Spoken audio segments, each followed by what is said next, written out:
Here is the cost of college for many. According to the Education Data Initiative, nationwide, about 83% of college students borrowed money. That's been roughly the same for a decade now. But here's what's changed. You look at the average debt per borrower.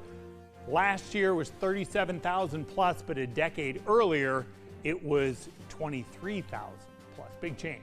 Iowa politicians have been split over whether President Biden should and legally can forgive $10,000 in college debt per student. It's $20,000 if that student was eligible for the federal Pell Grant at the time. Senator Chuck Grassley questions both aspects of that as he told reporters following his 99th town hall of the year in the southwest Iowa town of Bedford. It could come up again because, let's say 2027, well, you did it in 2022, why can't you do it in 2027? Or you can also think in terms of it being a slippery slope of somebody saying, you help the college kids, the college students with their loans, so why don't you help us with our car loan or something? Because I need a car to go to work to pay my taxes. Grassley's Democratic challenger Mike Franken said that President Biden's idea will not fix the college cost problem. He wants more substantial changes in other ways. It is a temporary application of funds to a situation that has gotten progressively worse. So when I went to school, when Chuck Grassley went to school, I saw a figure that it was $310 for Mitch McConnell when he went to school. When I went to school and an out-of-state tuition, it was $2,200 a year. And that to me was about 7 or 8 weeks working at a slaughterhouse in the summertime. And I would be good.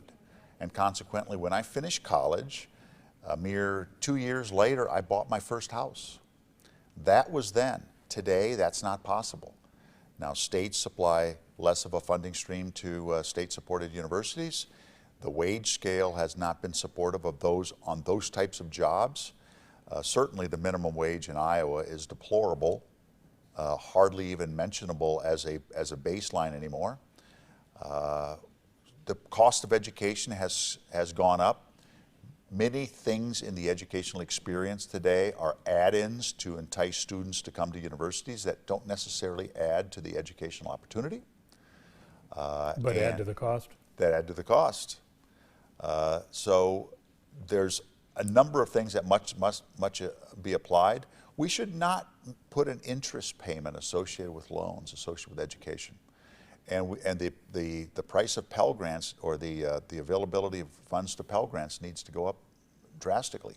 When I was a student, I believe the Basic Educational Opportunity Grant was about $1,000. That's big money back then, and something corresponding to that ought to be applied. There should also be offsets to your labor. If we've got a teacher problem in the state of Iowa, besides increasing the wage to teachers so that our people living in Iowa don't work in Minnesota, and professors that don't live in Iowa work in Nebraska, we have to pay the wages to teachers commensurate with what they're worth to us. They're educating the future of this state, and let's pay them for it. And so there ought to be employment options for them that help them with their colleges. So if you were a sitting member of Congress, how do you deal with the pressure? Because on the left, the pressure is $10,000 is a drop in the bucket for some folks who owe quite a bit more than that. And they think just the concept of going into debt to go to school is wrong. So what do you say to the folks who want the whole thing wiped out? I think, so in life, there are some opportunities, some necessities that ought to be a given.